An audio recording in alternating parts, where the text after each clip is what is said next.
India glitz நேயர்கள் அனைவருக்கும் வணக்கம். நான் இசையமைப்பாளர் டி இமான் பேசுறேன். போ போ போ நீ எங்க வேணாம் போ போ போ போ நீ ஒண்ணு வேணாம் போ. அப்போ 9th படிக்கும் போது ஒரு ஆல்பம் பண்ணேன். அந்த ஆல்பம் தான் வந்து என்னுடைய ஃபர்ஸ்ட் மியூசிக் கம்போசிங் எக்ஸ்பீரியன்ஸ் பார்த்தீங்கன்னா ஃபர்ஸ்ட் அதுதான். சிடிக்காக ஆர்டர் பண்ணோம். இது first song, second song, third song பயங்கர குழப்பமாக இருந்தது எங்களுக்கு எல்லாருக்குமே. வந்து விக்ரம் பிரபு சிவாஜி அவர்களுடைய பேரன். ஆக்சுவலாக வந்து எனக்கு அப்படின்னு தெரியாது, எனக்கு விக்கின்னு தெரியும். ஏன்னா என்னுடைய ஸ்கூல்மேட்டு. ஒரு டிவி சீரியல் ஒருத்தருக்கு படம் வாய்ப்பு வாங்கி கொடுக்குமானா எனக்கு கொடுக்கும். என் கேஸில் நடந்துருக்குது. அது யாராவது வந்து எப்போ நீ வந்து பண்ண படத்தில் வந்து பெஸ்ட் பிஜிஎம் ஸ்கோர் வந்து எடுத்த ஒரு 2 படம் அப்படின்னு காட்டுனா நான் கண்டிப்பாக மைனாவையும் வச்சு நீ அப்படின்னு காட்டுறேன்.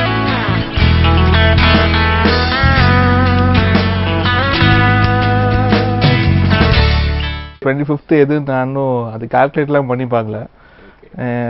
அப்படி நான் வந்து குறிப்பாக வந்து டேக் பண்ணிக்கவும் விரும்பல. இது 25th 50th அதெல்லாம் ரொம்ப அப்படி பண்ணால் ஏதோ ரொம்ப வயசான மாதிரி தெரியும். அதனால் வந்து அப்படிலாம் ஒன்றும் பண்ணிக்கல. இன்ஃபேக்ட் இப்போ நீ ஓப்பனாகவே சொல்கிறேன், இந்த கொஸ்டினுக்கு என்ன விடைன்னு எனக்கு தெரியல. 25th ஒன்று இருக்கும், 25th எந்த படம்னு எனக்கு தெரியல. கும்கி பொறுத்த வரைக்கும் சேம் டீம், மைனா படத்துடைய அதே டீம் தான் வந்து ஒர்க் பண்ணுறோம். நான், படத்துடைய இயக்குனர் மிஸ்டர் பிரபு சாலமன் அவர்கள், இந்த படத்தோட கேமராமேன் சுகுமார் அவர்கள், வைரபாலன் சார் அண்ட் எடிட்டர் எல்விகே தாஸ் அவர்கள். இந்த மாதிரி டோட்டல் டீமே வந்து இந்த மைனாவில் இருக்கிற ஆஃபீஸ் பாய் முதற்கொண்டு இந்த படத்தில் அப்படியே வந்து ஒர்க் பண்ணுறோம். அண்டு நிச்சயமாக வந்து மைனாலேருந்து வேற ஒரு கேலிபரில் இந்த வந்து படம் இருக்கும். In terms of visual, music, எல்லா ஆஸ்பெக்ட்ஸ்லேயும் வந்து கண்டிப்பாக ஒரு கைண்ட் ஆஃப் ஒரு இன்க்ளினேஷன் வந்து நிச்சயமாக வந்து ஃபீல் பண்ண முடியும் பார்க்குறவங்களுக்கு.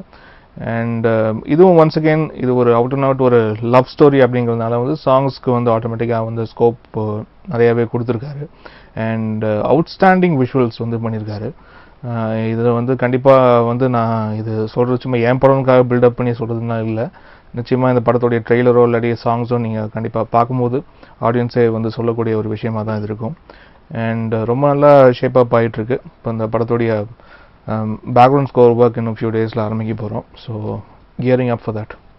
ஆமாம், இது அப்படி தான் வந்து இப்போது வந்து பிளான் பண்ணியிருக்காரு. அண்ட் அதான் இதுவும் ஒரு வில்லேஜ் பேஸ்டு ஒரு ஸ்கிரிப்ட் தான் அது. பட் அந்த வில்லேஜ் பேஸ்டு நம்ம வழக்கமாக பார்க்குற வில்லேஜஸ் இப்போ நம்ம மைனால பார்த்த வில்லேஜ் மாதிரி கூட இருக்காது. இதில் இது நம்ம டோட்டலாக நம்ம இந்த ட்ரைப்ஸ் அப்படின்ற மாதிரி கொஞ்சம் வந்து ஃபார்ம் பண்ணியிருக்காரு. கேரக்டரைசேஷன் எல்லாமே அப்படி தான் எட்ஜ் பண்ணியிருக்காரு. ஸோ இன்னும் கொஞ்சம் ட்ரைபலாக இருக்கும் எல்லாமே. வந்து வில்லேஜ் தாண்டி இன்னும் கொஞ்சம் ட்ரைபலாக இருக்கிற மாதிரி வந்து விஷுவலாகவும் சவுண்டு கூட நாங்கள் அப்படி தான் பிளான் பண்ணியிருக்கோம்.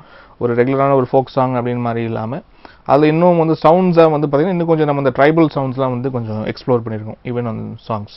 இது வந்து ஆக்சுவலாக நிறைய விஷயங்கள் இந்த படத்தை பற்றி நான் வந்து சொல்ல முடியாது இன் டர்ம்ஸ் ஆஃப் ஸ்கிரிப்ட் மற்ற விஷயங்கள்லாம். மற்றபடி வந்து பார்த்திங்கன்னா வந்து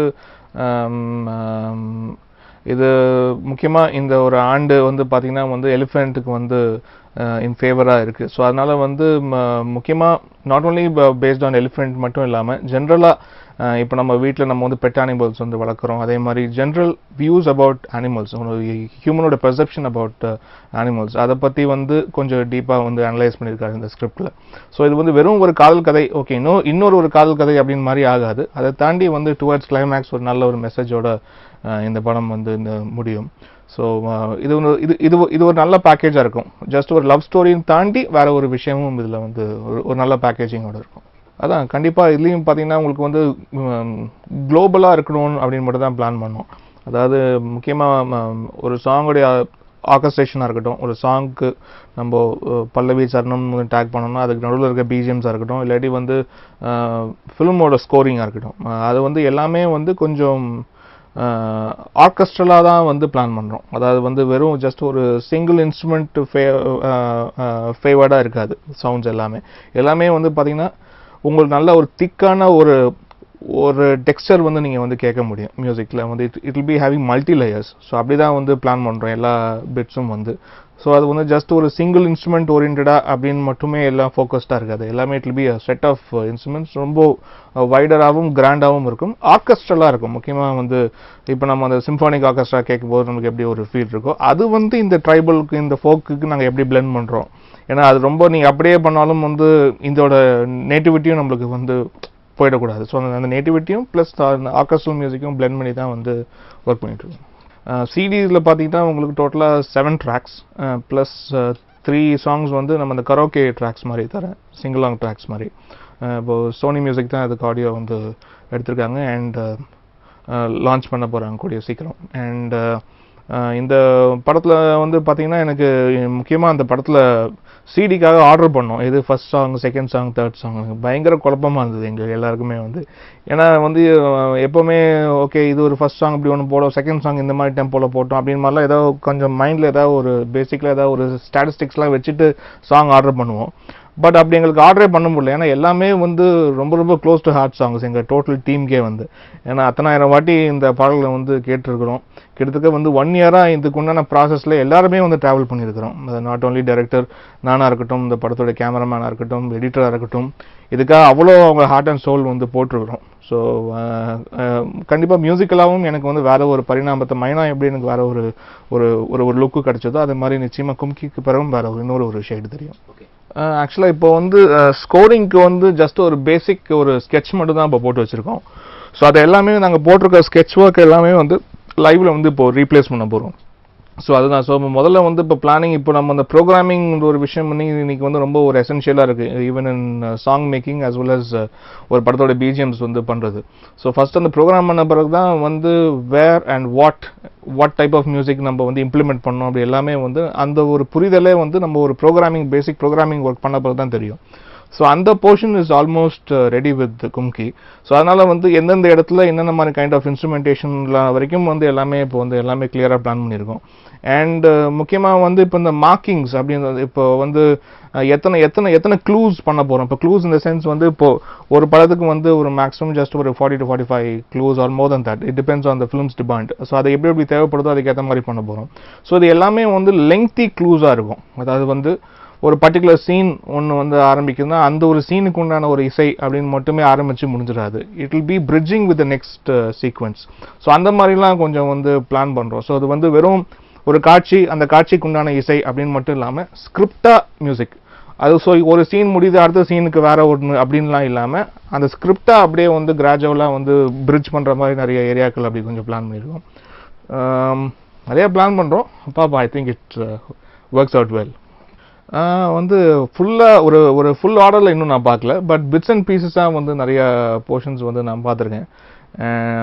பார்த்த வரைக்கும் எனக்கு அதான் இப்போ நான் வந்து தைரியமாக சொல்கிற மாதிரி இது வந்து ரொம்ப ரொம்ப ரொம்ப அருமையாக வந்திருக்குன்னு வந்து சும்மா அதான் ஏற்கனவே சொன்ன மாதிரி நான் என் படத்துக்காக சொல்கிறேன் அப்படின்னு மாதிரி மட்டும் இல்லாமல் வெறும் ஜஸ்ட் பேட்டிக்காக ஒரு படத்தை நம்ம பூஸ்ட் பண்ணி சொல்லணும் அப்படின்காக மட்டும் இல்லாமல் அதை தாண்டி வந்து ரொம்ப மனப்பூர்வமாக எங்களுக்கு வந்து ரொம்ப ஈடுபாடோட இந்த படத்தில் வந்து வேலை செஞ்சிட்ருக்கோம்.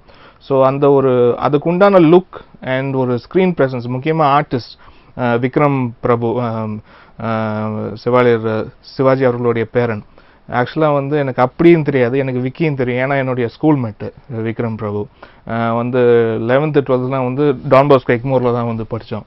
ஸோ அதனால் வந்து ஒரு ஸ்கூல் படியாக தெரியும் விக்கியை. ஸோ அதனால் வந்து இந்த ஒரு படத்தில் வந்து அவருடைய பர்ஃபார்மன்ஸ் ரொம்ப அழகாக வந்து அதை வந்து அந்த ஒரு கேரக்டரை, ஒரு யானையோட பாகம் எப்படி இருப்பான், ஸோ அந்த ஒரு கேரக்டரை வந்து ரொம்ப அழகாக வந்து உள்வாங்கிட்டு பண்ணியிருக்காப்புல. அண்ட் நியூ ஃபைண்ட் அதே மாதிரி ஹீரோயின் சைட்லேயும் வந்து லக்ஷ்மி மேனன் அவங்களும் வந்து அவுட்ஸ்டாண்டிங்காக வந்து பண்ணியிருக்காங்க. எப்படி மைனால வந்து அமலா பாலுக்கு ஒரு பெரிய ஒரு ஜஸ்ட் ஒரு கேட்வே ஓப்பனிங்காக வந்து இருந்ததோ அதே மாதிரி லக்ஷ்மி மேனனுக்கு இந்த படம் மூலிமா இப்போ படத்துக்கு ரிலீஸ் முன்னாடி நிறைய படங்கள் கமிட் ஆகிட்டு பண்ணிட்டு இருக்காங்க. ஸோ இந்த படம் ரிலீஸுக்கு பிறகு இன்னும் வேற ஒரு தளத்தில் இருப்பாங்க. இல்லை என்னுடைய இது பொறுத்த வரைக்கும் பார்த்தீங்கன்னா நான் ஃபர்ஸ்ட் ஜென்ரேஷன் தான். அப்பா வந்து ஸ்கூல் வாத்தியார், Saint Paul's Higher Secondary School அப்படி வந்து வெப்பேரியில் ஒரு ஸ்கூல் இருக்குது. அந்த ஸ்கூலில் வந்து அப்பா பாட்னி டீச்சர், 11th 12th வந்து பாட்னி டீச்சர். இன்ஃபேக்ட் அந்த ஏரியா ஸ்கூல் பசங்க எல்லாருக்குமே வந்து ஜேடிகேடி மாஸ்டர் அப்படின்னா வந்து எல்லாருக்கும் தெரியும், J David Kirubakar Das. So அந்த இனிஷியல் ஒவ்வொரு நேமோட ஃபர்ஸ்ட் லெட்டர் வந்து காயின் பண்ணி ஜேடிகேடி அப்படின்னு சொல்லுவாங்க. ஸோ அதனால் வந்து எங்கள் ஃபாதரை வந்து எல்லாருக்குமே வந்து அந்த ஏரியா பசங்களுக்குலாம் வந்து ரொம்ப நல்லா தெரியும். அண்ட் அம்மா வந்து ஹவுஸ் ஒய்ஃப் மஞ்சுளா டேவிட். இப்போ அவங்க வந்து இல்லை, அவங்க தவறிட்டாங்க. பட் 2 பேருமே பார்த்தீங்கன்னா மியூசிக் சம்மந்தமாக அப்படிலாம் கிடையாது. அதே மாதிரி என்னுடைய ஃபோர் ஃபாதர்ஸ் யாருமே வந்து பார்த்தீங்கன்னா வந்து இசை சார்ந்து யாருமே வந்து கிடையாது. பட் என்னுடைய தாத்தா வந்து ரொம்ப நல்லா பியானோ வாசிப்பார் அப்படின்னு சொல்லியிருக்காங்க. நான் அது பார்த்தது கிடையாது. பட் சினிமா சார்ந்துன்னு பார்த்தீங்கன்னா யாரும் கிடையாது. அதான் வந்து சினிமாக்குள்ளன்னு பார்த்தீங்கன்னா ஃபர்ஸ்ட் ஜென்ரேஷன் தான். இல்லை, அது இசை ஆரம்பிச்சது பார்த்தீங்கன்னா 4 வயசுலேயே ஆரம்பிச்சிச்சு. ஏன்னா 4 வயசுலேயே வந்து அப்பா அம்மா 2 பேருமே வந்து என்னை ஒரு கீபோர்ட் கிளாஸ்க்கு கொண்டு போய் சேர்த்துட்டாங்க. ஸோ அப்போ தான் வந்து ஐ ஸ்டார்டட் மை கெரியர். அப்போ கொஞ்சம் கொஞ்சமாக ஆரம்பிச்சு அது இட் வாஸ் அ லாங் ஒரு 10 to 12 years ஆஃப் ப்ராசஸ். அதில் வந்து முதல்ல வெஸ்டர்ன் கிளாசிக்கல் வந்து பர்சியூ பண்ணணும்னு நினச்சேன். இப்போ அதுக்குண்டான தனி டியூட்டர் போனேன். அப்புறம் வந்து வெஸ்டர்ன் பாப் சாங்ஸ் பேலட்ஸ்லாம் வந்து கற்றுக்கணும் அப்படி அதுக்கும் தனியாக ஒரு டியூட்டர் போனேன். அப்புறம் இந்தியன் கிளாசிக்கல் வந்து கற்றுக்கிறதுக்கு ஒரு டீச்சர் வேணும்னு நினச்சேன். அதுக்கு ஒரு மகாலட்சுமி ஒரு அம்மா வந்து மயிலாப்பூர்லேருந்து வந்து என் வீட்டுக்கு வந்து கற்றுக் கொடுத்தாங்க. அப்புறம் ஹிந்துஸ்தானி கிளாசிக்கல் ஒரு பக்கம் கற்றுக்கணும். அதுவும் எல்லாமே வந்து பேரலாக போச்சு. ஒரு பக்கம் அக்கூஸ்டிக் ட்ரம்மிங் வந்து கற்றுக்கணும்னு ஆசைப்பட்ட போது சிந்தாரிப்பேட்டில் சுரேஷ்னு ஒரு மாஸ்டர். இது எல்லாமே it was a process. Just ஒரு ஹோலாக பார்த்தீங்கன்னா ஜஸ்ட் ஒரு 10 to 12 years of process. So அது வந்து எல்லாமே வந்து பேரலாக வந்து நடந்துட்டு இருந்துச்சு. என் ஸ்கூல் டைம்லேயே வந்து அது எல்லாமே ஒரு பக்கம் போயிட்டு இருந்தது. அப்போது 9th படிக்கும் போது ஒரு ஆல்பம் பண்ணேன். அந்த ஆல்பம் தான் வந்து என்னுடைய ஃபர்ஸ்ட் மியூசிக் கம்போசிங் எக்ஸ்பீரியன்ஸ் பார்த்தீங்கன்னா ஃபர்ஸ்ட் அதுதான். ஸோ அந்த ஆல்பம் 9th பண்ணும்போது தான் ஓகே ஃபர்ஸ்ட்டு ஒரு ரெக்கார்டிங்னா எப்படி, ஒரு சாங் ரெக்கார்டு எப்படி பண்ணுறது, எப்படி ஒரு சிங்கர்கிட்டேருந்து எப்படி ஒரு அவுட்புட் எப்படி நம்ம வந்து எக்ஸ்ட்ராக்ட் பண்ணுறது, இந்த மாதிரி நிறைய விஷயங்கள்லாம் வந்து அதில் தான் எனக்கு வந்து எக்ஸ்ப்ளோர் ஆச்சு அந்த வேர்ல்டு. ஸோ அதுக்கு பிறகு தான் வந்து ஐ ஸ்டார்டட் மை கம்போசிங் ஸ்கில்லாம் கொஞ்சம் கொஞ்சமாக என்ன நான் வந்து டெவலப் பண்ண ஆரம்பித்தேன். இப்போ இன்றைக்கும் அந்த ஆல்பம்லாம் கேட்டால் எனக்கு பயங்கர காமெடியாக இருக்கும். ஸோ அந்தளவுக்கு வந்து அப்போ ரொம்ப ஆர்வமாக இதெல்லாம் பண்ணிட்டு இருந்தேன். அண்ட் அப்புறம் வந்து 10th வந்து படிச்சுட்டு இருக்கும்போது மேக்னா சவுண்ட் அப்படின்ற ஒரு ஆடியோ கம்பெனியோட டைப் பண்ணி ஷம்மா அப்படின்ற ஒரு ஆல்பம் வந்து ஒர்க் பண்ணேன். So that was my second album experience. அந்த ஆல்பம் தான் வந்து என்னுடைய அப்பா வந்து எல்லா லீடிங் ப்ரொடக்ஷன் ஹவுசஸ்க்கு வந்து ஜஸ்ட் ஒரு காப்பி வந்து கொரியர் பண்ணாங்க. அப்படி தான் ரைட் டைம் ரைட் பிளேஸ்ன்னு சொல்லுவாங்க சினிமாவில் எப்போவுமே. ஸோ அந்த மாதிரி ஒரு விஷயம் தான் எனக்கு நடந்தது. Mr Prabhu Nepal and Mrs Kutty Padmini அவங்களுடைய company Vaishnavi films company. So அவங்க கம்பெனிக்கும் இந்த காப்பி போய் சேர்ந்தது. கரெக்டாக அந்த சமயத்தில் அவங்களுடைய கம்பெனிக்குன்னு ஒரு மியூசிக் கம்போசர் தேடிட்டு இருந்தாங்க. கரெக்டாக என் சிடி right place I think it's all Lord's doing நினைக்கிறேன். ஸோ அந்த ஒரு டைமில் கரெக்டாக போச்சு. அவங்க கேட்டாங்க, சாங்ஸ் ரொம்ப பிடிச்சிருந்தது. அப்படி தான் வந்து I started my career. அது காரணம் 2 விஷயம். ஒன்று வந்து கிருஷ்ணதாசி அப்படின்ற ஒரு டிவி டைட்டில். ஒரு டிவி சீரியல் ஒருத்தருக்கு படம் வாய்ப்பு வாங்கி கொடுக்குமானா எனக்கு கொடுக்கும். என் கேஸில் நடந்திருக்குது. அதுதான் இந்த ஒரு விஷயம். ஏன்னா இந்த கிருஷ்ணதாசியில் அந்த ஒரு டைட்டில் சாங் சிகரம் பார்த்தாய் சிறகுகள் எங்கே அப்படின்றது வந்து சன் டிவி ஸ்லாட் அப்போது 7:30 to 8 வந்து வந்த ஒரு சமயம். ஸோ அந்த சாங் வந்து பார்த்திங்கன்னா ரொம்ப பட்டி தொட்டி சிட்டி எல்லாத்துலேயும் வந்து பயங்கர ஒரு பாப்புலரான ஒரு சாங் அது. ஸோ அந்த சாங் வந்து டெலிகாஸ்ட் ஆன பிறகு ரொம்ப பயங்கர ரிவ்யூஸ்லாம் வந்துட்டு இருந்தது. அண்ட் இன்னொரு பக்கம் வந்து ஒன் ஃபைன் டே அந்த குட்டி Padmini madam and Prabhu Nepal sir வந்து அவங்க ஒரு ஃபிலிம் இனிஷியேட் பண்ணி அந்த ஃபிலிம் வந்து காதலே சுவாசம் அப்படின்ற ஒரு திரைப்படம், Karthik sir and Meena madam வந்து நடித்த ஒரு திரைப்படம் அது. It was pretty long time back. அப்போ I was 15-16 years old. So அந்த படத்தோடைய ஆடியோ லான்ச்லாம் வந்து ஜிவி சார் வந்திருந்தார். அப்போது ஜிவி சார் வந்து சாங்ஸ்லாம் பார்த்துட்டு அது ரொம்ப இம்ப்ரெஸ் ஆகி அப்புறம் ஒரு நாள் அவருடைய ஆஃபீஸ்க்கு வந்து கூப்பிட்டா த்ரூ மிஸ்டர் ஹமீத் அப்படின்ற ஒரு நண்பர் மூலியமாக. ஸோ அப்படி தான் வந்து அவருடைய ஆஃபீஸ் போய் பார்த்தேன். அப்புறம் அவருடைய கம்பேக் ப்ராஜெக்டான தமிழனை பற்றி அவர் டிஸ்கிரைப் பண்ணார். சொல்லிவிட்டு இப்போ இந்த ப்ராஜெக்ட் வந்து பண்ணணும்னு சொல்லும்போது எனக்கு ரொம்ப சந்தோஷமாக இருந்தது. கரும்பு தின்ன கூலியா அப்படின்ற மாதிரி எனக்கு ரொம்ப சந்தோஷமாக இருந்தது. அண்ட் உடனே அந்த படத்தோடைய ஒர்க்லாம் இனிஷியேட் பண்ணிட்டோம். I think that's how I got my first film. இன்ன வரைக்கும் என்னுடைய ஃபர்ஸ்ட் படம் காதலே சுவாசம் ஆடியோ ரிலீஸ் ஆனாலும் படம் இன்ன வரைக்கும் ரிலீஸ் ஆகலை. பட் அந்த ஒரு ஃபங்க்ஷன் நடந்ததுனால எனக்கு இன்னொரு படம் கிடச்சிது. அந்த படம் ரிலீஸ் ஆச்சு. And from that point I started. சீக்ரெட்லாம் அப்படின்னு கிடையாது. ஆக்சுவலாக வந்து ஜஸ்ட் ஒரு சேஞ்ச் ஆஃப் தாட்ஸ் தான். ஏன்னா வந்து ஒரு பர்டிகுலர் டைரக்டர் வந்து ஒரு படம் ஒர்க் பண்ண உடனே அவங்களுடைய கம்ஃபர்ட் லெவல் வந்து எல்லாருக்குமே புரிய வந்துடுது. இப்போ நான் எப்படி ஒர்க் பண்ணுவேன்னு அவங்களுக்கு தெரிய வந்தது. அவங்களுடைய நீட்ஸ் என்ன அதை நான் கரெக்டாக புரிஞ்சுக்கிறேன்னா இது எல்லாமே இதுதான் வந்து ஜஸ்ட் ஒரு வேவ் லெங்க்லாம் சொல்லுவாங்க இல்லையா. ஏன்னா இன்றைக்கி வந்து ஒரு படம் முழுசாக ஒருத்தர் வேலை செஞ்சு முடியாதே பெரும் பாடாக இருக்குது. இன்றைக்கி வந்து பார்த்திங்கன்னா ஒரு படம் ஆரம்பித்து ஜஸ்ட் ஒரு 2வது சாங் 3வது சாங் கம்போசிங்லேயே டைரக்டருக்கும் மியூசிக் டைரக்டருக்கும் முட்டிக்குது. அப்புறம் டக்குன்னு வேறு இன்னொரு மியூசிக் கம்போசர் தேடவும் முடியாது. அப்புறம் ஏதோ ஒன்று எப்போ முடிச்சா போதுன்ற மாதிரி ஏதோ அந்த மாதிரி ஏகப்பட்ட சுச்சுவேஷன்ஸ் வந்து வருது. அதனால் சாங்ஸ் வரைக்கும் ஒரு மியூசிக் கம்போசர் பண்ணுறாரு, எப்போ மறுபடியும் ரீ ரெக்கார்டிங்லாம் அவங்ககிட்ட போக முடியாது, வேறு இன்னொரு மியூசிக் டைரக்டர் தேடுறாங்க அந்த சமயத்தில். இந்த மாதிரி நிறைய ப்ராசஸ்லாம் வந்து நடக்குது. ஸோ அதை தாண்டி வந்து நம்மளுக்கு ஒரு நல்ல ஒரு ரிலேஷன்ஷிப் வந்து ஒவ்வொரு டைரக்டர்கிட்டையும் அதை வந்து கரெக்டாக மெயின்டைன் பண்ணணும் அப்படின்ற விஷயம் ரைட் ஃப்ரம் த டாப் எனக்கு பிகினிங்லேருந்தே அது வந்து எனக்கு அது ஸ்ட்ராங்காகவே இருந்தது. நான் வந்து ஸ்மால் ஸ்க்ரீன் ஒர்க் பண்ணிட்டு இருக்கும்போது சமயத்துலேருந்தே அதை நான் வந்து ரொம்ப கிளியராக அதை வந்து கடைபிடிச்சிட்டு இருந்தேன். சின்ன சின்ன விஷயங்களா இருக்கும். அதாவது வந்து ஒருத்தருடைய கம்போசிங் நடந்துட்டு இருக்கும்போது இன்னொரு டைரக்டர் வெயிட் பண்ற விஷயமா இருக்கட்டும், அதெல்லாம் செய்யக்கூடாது. ஒவ்வொருத்தரும் கரெக்டா டைம் அலாட்மெண்ட் பண்ணி நம்ம செய்யணும். அது எல்லாமே கரெக்டா வந்து கால்குலேட் பண்ணி செஞ்சா நிச்சயமா அதை வந்து செய்ய முடியும். ஏன்னா இப்போ எனக்கு நல்லா ஞாபகம் 2006ல வந்து அந்த வருடம் மட்டுமே கிட்டத்தட்ட ஒரு 10 படங்களோ 11 படங்கள் வந்து இசையமைச்சேன். அப்போ வந்து ரொம்ப டிடிஎஸ்ஸா வந்து இருந்துச்சு. ஸோ அந்த சமயத்துலலாம் கூட வந்து பார்த்தீங்கன்னா வந்து ரொம்ப கிளியரா யார் யாருக்கு என்னென்ன டைம் எது பண்ண போகிறோம், இவங்களுக்கு இந்த நாளில் ஷூட்டிங்னா அவங்களுக்கு கரெக்டாக நாகரா போகிறதா இருக்கட்டும், இவங்களுக்கு இந்த டைமில் வந்து ரீ ரெக்கார்டிங் ரீல்ஸ் முடிஞ்சு வரணும்னா அதை முடிச்சு கரெக்டாக அனுப்புறதா இருக்கட்டும், இது எல்லாமே கரெக்டாக நம்ம டைம் மேனேஜ்மெண்ட் தான். அது கரெக்டாக பண்ணிட்டாலே வந்து யாருக்கும் எந்த இச்சு இருக்காது. கண்டிப்பாக அவங்க அடுத்தடுத்து கூட சேர்ந்து ஒர்க் பண்ணணும்னு ஆசைப்படுவாங்க. எனக்கு ஒரு விஷயத்தில் ஐ ஃபீல் எனக்கு ரொம்ப சந்தோஷமாக இருக்குது. இட்ஸ் அ கைண்ட் ஆஃப் ஒரு பிளெஸிங் இன் டிஸ்கைஸ் கூட சொல்லலாம். ஏன்னா எனக்கு வந்து பட்டு கமர்ஷியலான படங்களுக்கும் நான் ஒர்க் பண்ணியிருக்கேன். அண்ட் மைனா மாதிரி வந்து ரொம்ப ஒரு ரியலிஸ்டிக்கான வந்து ஃபிலிம்ஸ்க்கும் வந்து ஒர்க் பண்ணியிருக்கேன். So I was able to explore இந்த ஒரு ரெண்டு உலகத்தையும் வந்து பார்க்க முடிஞ்சுது. அதுக்கும் பயங்கர டிஃப்ரென்ஸ் இருக்குது இந்த ரெண்டு உலகத்துக்குமே. அது ரெண்டுத்தையும் பார்த்து அது ரெண்டுத்தையும் சார்ந்த மனிதர்களோடையும் சேர்ந்து ஒர்க் பண்ணும்போது எனக்கு ஒரு ஹியூஜ் டிஃப்ரென்ஸ் வந்து தெரியுது. ஒரு டைரக்டர் வந்து ஒரு பக்கா கமர்ஷியல் டைரக்டர் வந்து ஒரு படத்துக்கு ஒரு பர்டிகுலர் சுச்சுவேஷனுக்கு சாங் வாங்குறதுக்கும், அதே ஒரு படத்துக்கு வேற ஒரு படத்துக்கு ஒரு நல்ல ஒரு ரியலிஸ்டிக் ஃபிலிம்க்கு ஒரு டைரக்டர் வந்து ஒரு பர்டிகுலர் சாங் சுச்சுவேஷன் சொல்லி அதுக்கு வந்து சாங் வாங்குறதுக்குமே வந்து பெரிய டிஃப்ரென்ஸ் வந்து இருக்கு, கண்டிப்பா இருக்கு. ஸோ அதுதான் மியூசிக்ல பவுன்ஸ் ஆகுது. ஸோ அதுதான் வந்து அந்த ஒரு ஹியூஜ் டிஃப்ரென்ஸ் வந்து நான் வந்து ஃபீல் பண்றேன்.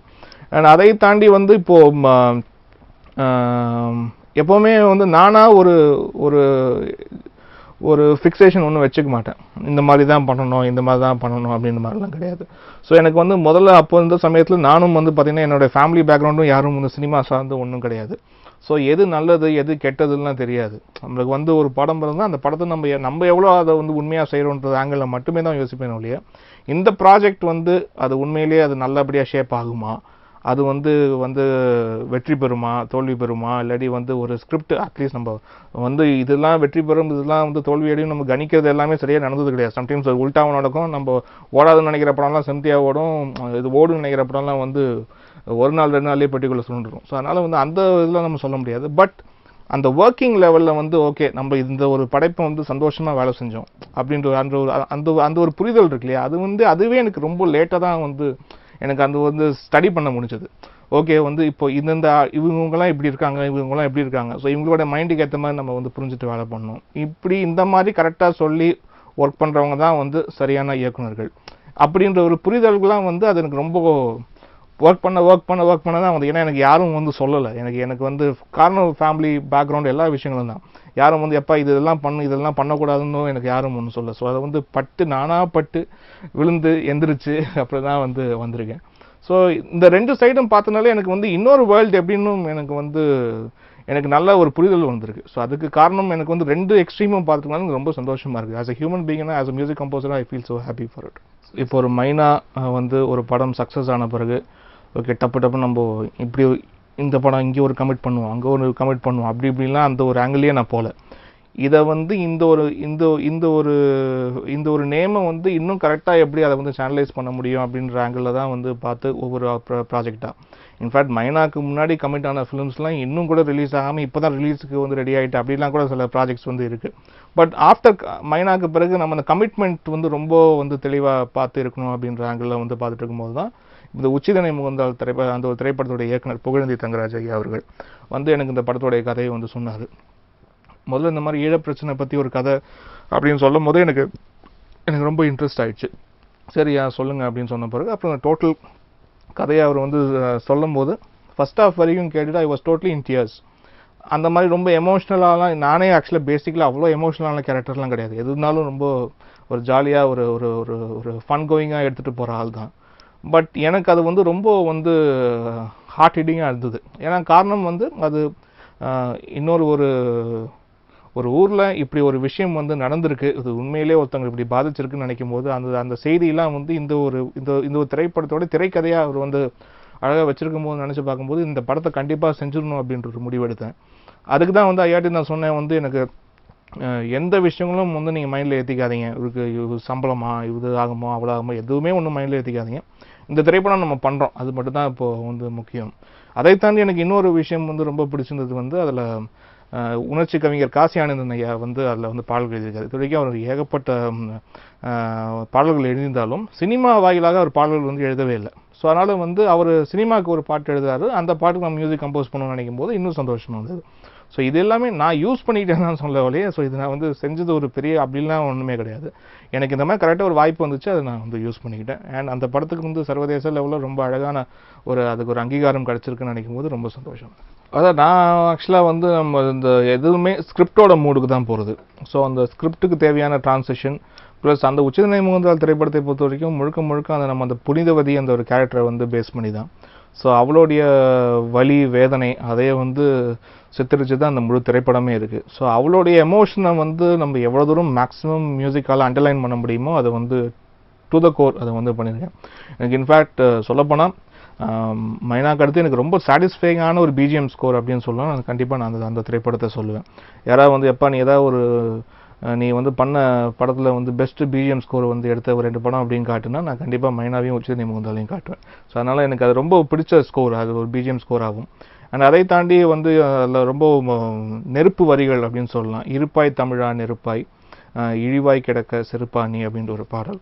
ஸோ அது வந்து கண்டிப்பாக, ஏன்னா இப்படி ஒரு முதல்ல அதுக்கு வந்து பார்த்திங்கன்னா சுச்சுவேஷன்லாம் கிடையாது, அப்படி ஒரு சாங் வைக்கணுன்ற ஒரு தேவையும் அந்த ஒரு திரைக்கதைக்குள்ளே இல்லை.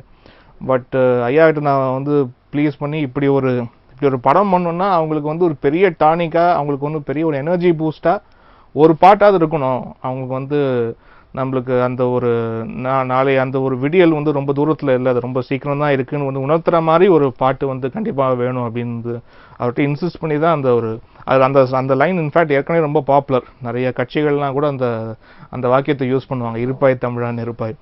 அது வந்து உண்மையிலேயே அந்த ஒரு லைனுக்கு உண்டான கிரெடிட் வந்து காசி ஆனந்தன் ஐயாவுக்கு தான் வந்து போய் சேரும். அது கரெக்டாக இந்த சாங்குக்குள்ளே வச்சு முழு கிரெடிட் வந்து அவருக்கு வந்து போயிருக்கு. இன்ஃபேக்ட் அந்த நார்வே ஃபெஸ்டிவலில் கூட பெஸ்ட் லிரிசிஸ்ட்டுக்கு வந்து ஐயா வாங்கியிருக்காரு. அது எனக்கு ரொம்ப சந்தோஷம். அதான் இது வரைக்கும் அப்படி யாரும் வந்து ஒரு ஜஸ்ட் ஒரு ப்ராப்பரான ஒரு கானா அப்படின்ற மாதிரி இது வரைக்கும் வந்து பண்ணலை. ஃபோக் வில்லேஜ் டியூன்ஸ் அதெல்லாம் பண்ணியிருக்கோம். இப்போ இந்த ஜிங்கி ஜிங்கி பாட்டு, அந்த மைனாவில் அந்த பஸ் பாட்டாக இருக்கும், இல்லாட்டி இப்போ அந்த மனம் கொத்தி பறவையில் இந்த ஐயோ வாடிப்புல டங் டங் டிக டங் டங் அந்த பாடலாக இருக்கட்டும், ஊரான ஊருக்குள்ள, இந்த மாதிரி வந்து ஃபோக் சார்ந்து வந்து அதில் இருக்கிற வந்து நியூவான்சஸ்லாம் வந்து கேப்சர் பண்ணியிருக்கோம். பட் ஒரு பர்ஃபெக்ட் கானா அப்படின்ற வந்து நம்ம சென்னை பேஸ்ட் ஒரு கானா அப்படின்னு வந்து இது வரைக்கும் அந்த மாதிரி சுச்சுவேஷன்ஸ் ஒன்றும் அமையலை. அதுதான். ஸோ அதை வந்து அமைஞ்சால் கண்டிப்பாக வந்து கண்டிப்பாக பண்ணுவேன். அது வந்து ரொம்ப அத்தன்டிக்காக பண்ணணும் அப்படின்னு ஆசை இருக்கு. அதான் இப்போ அடுத்து வந்து இப்போது இயக்குனர் ஜீவன் அவர்கள், கேமராமேன் ஜீவன் அமராவுக்கு வந்து ஒர்க் பண்ணிகிட்ருக்கோம். And mister Prabhu Solomon sir வந்து தயாரிக்கிற ஒரு படம் சாட்டை அப்படின்ற ஒரு பிக்சர், அதை வந்து சமுத்திரக்கனி சார் வந்து நடிக்கிறாரு. அவருடைய மிஸ்டர் பிரபு சாரோடைய உதவியாளர் அன்பழகன் அவர் வந்து இந்த படத்தை வந்து இயக்குறாரு. இது வந்து டோட்டலாக ஒரு எஜுகேஷனல் சிஸ்டமை வந்து பேஸ் பண்ண ஒரு ஸ்கிரிப்டாக இருக்கும். And once again director Prabhu Solomon சாரோட ஆஃப்டர் கும்கி அது வந்து ஒர்க் பண்ணுறோம். I feel so happy. ஏன்னா இந்த ஒரு டீம் வந்து I feel at home. So அதனால் வந்து தொடர்ந்து இவங்களோட வந்து இப்போதைக்கு வந்து படங்கள் வந்து பண்ணிகிட்ருக்கிறேன்.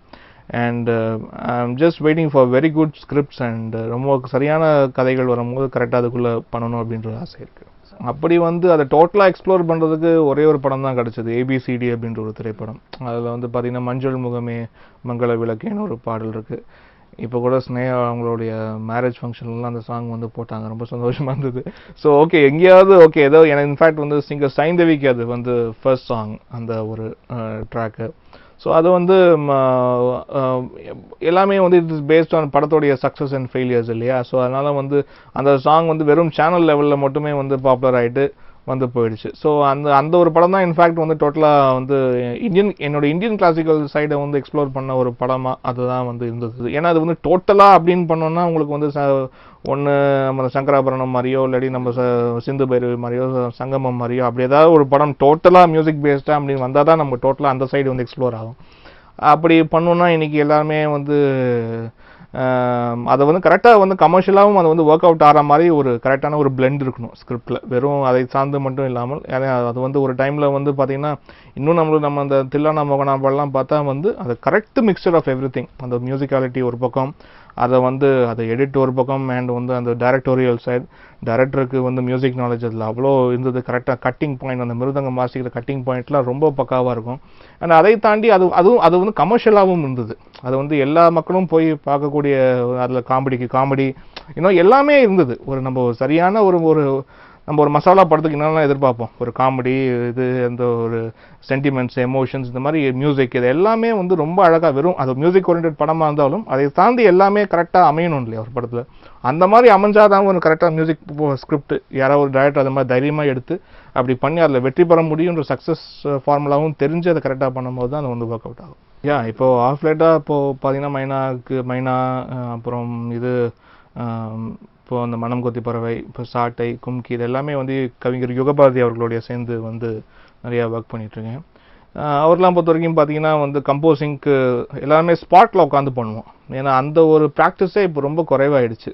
ஏன்னா தனியாக ஒரு பக்கம் மியூசிக் டைரக்டர் டியூன் போட்டு கொடுப்பாரு, ஒரு பக்கம் லிரிசிஸ்ட் வந்து தனியாக வந்து அவர் எழுதி ஃபேக்ஸ் அனுப்புவார், அண்ட் டைரக்டர் வந்து ஏதோ வெளிநாடு ஷூட்டிங்கில் இருப்பார், இங்கே ஃபோனை போட்டு இங்கே டியூனை சொல்கிறது, அவர் ஃபோன்லேயே டியூன் ஓகே பண்ணுறது, அந்த ஓகே பண்ண டியூனுக்கு ஒரு லிரிக் எழுதி அனுப்புறது, அதுவும் அங்கேயே ஃபேக்ஸ்லேயே பார்த்து ஃபேக்ஸ்லேயே கரெக்ஷன் சொல்கிறது. அஃப்கோர்ஸ் ஒரு பக்கம் நம்ம பரிணாம வளர்ச்சி அதெல்லாம் ஒரு பக்கம் இருந்தாலும் நம்ம அந்தந்த பர்சனாலிட்டியோட நேராக உட்காந்து பேசி அந்த ஒரு படியில் கதையோட சுச்சுவேஷனை பற்றி நம்ம நிறையா பேசி அதுக்கு என்னென்ன மாதிரிலாம் இருக்கலாம்னு உட்காந்து பேசி அது ஸ்பாட்டில் உட்காந்து அதை ஒர்க் பண்ணும்போது அதோட லெவலே வேறு தான் இருக்குது. ஸோ அப்படி தான் முன்னாடி ஒர்க் பண்ணியிருக்கிறாங்க. கேவி மாதவன் சார் காலத்துலேருந்து, எம்எஸ்வி சார் காலத்துலேருந்து எல்லாருமே ஸ்பாட் செட்டிங்கில் உட்காந்து இப்படி பண்ணுறது. ஸோ அந்த ஒரு விஷயம் வந்து இப்போ சமீபமாக என்னுடைய ஃபிலிம்ஸ் எல்லாத்துலேயும் அதை வந்து ஃபாலோ பண்ணுறேன். ஸோ அது இன்னும் வந்து ரத்தமும் சதையுமாக இருக்குது. நம்ம பாடல்கள் வந்து நம்ம பண்ணும்போது ரொம்ப அந்த சுச்சுவேஷனுக்கு ரொம்ப இணைஞ்சு வந்து பாடல்கள் செய்ய முடியுது. எல்லாருக்கும் எல்லா விஷயமும் கன்வே ஆகுது. இப்போ டேரக்டர் வந்து அவர் வந்து விஷுவலாக சில ஏதாவது தாட் வச்சுருந்தாருன்னா அந்த தாட் வந்து எனக்கும் அது வந்து டோட்டலாக கன்வே பண்ணுறாரு.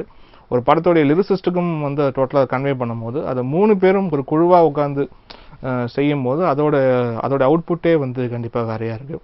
அண்ட் அதை தாண்டி வந்து லிரிசிஸ்ட் மற்றவங்க எல்லாருமே வந்து பார்த்தீங்கன்னா இப்போ எல்லாருமே வந்து ஸ்பாட்டில் வந்து நான் வைக்கிற ஒரே கண்டிஷன் இது தான், ஸ்பாட்டுக்கு வரணும், ஸ்பாட்டுக்கு வந்து நம்ம ஒர்க் பண்ணணும். அப்படி ஒர்க் பண்ண முடியுமான்னு மட்டும் தான் வந்து கேட்பேன் எந்த லிரிசிஸ்டாக இருந்தாலும்.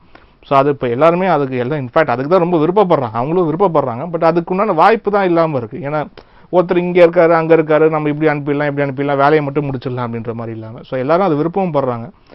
இப்போ கூட சமீபமாக இன்னொரு டைரக்டர் ரவி அப்படின்ட்டு வந்து இயக்குனர் பாலா சாருடைய அசிஸ்டண்ட்.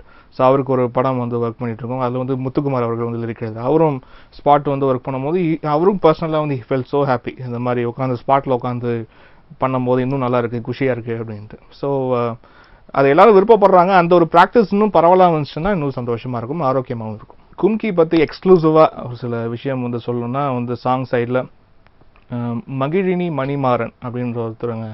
அவங்க நம்ம முக்கியமாக அந்த சென்னை சங்கமெல்லாம் வந்து பெர்ஃபார்ம் பண்ணுற ஒரு கலைஞர், நாட்டுப்புற கலைஞர், வேடந்தாங்கலில் வந்து இருக்கிறாங்க. ஸோ அவங்கள வந்து தேடி பிடிச்சி தேர்வு செஞ்சு இல்லை ஒரு வில்லேஜ் ஒரு ஃபோக் சாங் வந்து பாட வச்சுருக்கிறோம். ஸோ அவங்களுக்கு ரொம்ப ரொம்ப ஒரு டேலண்டட் சிங்கர், ரொம்ப நல்ல ஒரு ஃபைண்டாக வந்து இருக்கும். ஏன்னா நம்ம எத்தனையோ பேர் நம்ம சிட்டிக்குள்ளே இருக்கிற கலைஞர்கள் எத்தனையோ பேரை வந்து அறிமுகப்படுத்துகிறோம். பட் அதை தாண்டி வந்து இப்போ ஊர் பக்கத்துலேயும் வந்து ரொம்ப ரூரலாக அந்த பக்கம் போய் பார்க்கும்போது இன்னும் நிறையா எக்ஸ்ப்ளோர் பண்ணாத டேலண்ட்ஸ் இன்னும் நிறையா இருக்குது. ஸோ இப்படி ஒரு நல்ல டேலண்ட்டை வந்து ஃபைண்ட் பண்ணி இந்த ஒரு சாங்குள்ளே வச்சுருக்கோம்னு நினைக்கும் போது ரொம்ப சந்தோஷம். And Alphons, music composer Alphons, இவர் நம்ம அந்த விண்ணை தாண்டி வருவாயில் வந்து ஆரோமலே சாங் பாடின அல்ஃபோன்ஸ், அவரை கூப்பிட்டு வச்சு இதில் ஒரு நல்ல ஃபோக் மெலடி வந்து எடுத்திருக்கோம். And once again Shreya Ghosal இப்போ அந்த சாட்டையில் ஒரு சிங்கிள் மட்டும் ரிலீஸ் ஆகிருக்கு, சஹாயினேன்னு. அதுக்கு பிறகு அது நல்ல நல்ல ரெஸ்பான்ஸ்.